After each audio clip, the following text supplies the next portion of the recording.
Finally comes the climactic battle in 326 BC with Porus, who Michael Witzel suggests might have been part of the remnants of the Puru tribe from the Rigveda.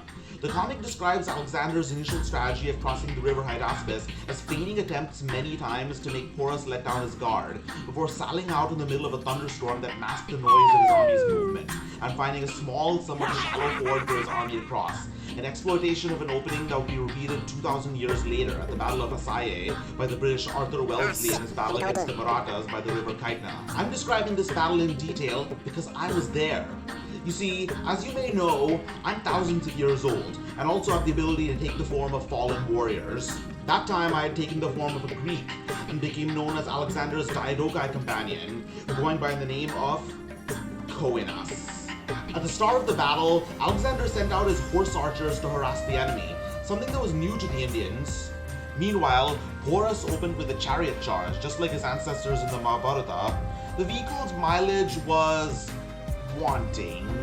Alexander then harried Porus's elephants with javelins and coppice from his light infantry and swordsmen. Finally, we delivered a quick coup de grace by closing in on the Indian army, with Alexander's companion cavalry on one side and mine on the other. The assaults from both sides caused the elephants to panic, wreaking havoc among the Indians. At the end of the battle in the comic, a bizarre scene comes where Porus is pierced by Greek darts, but is lowered to the ground by his elephant, who pulls the darts out of his body with its trunk.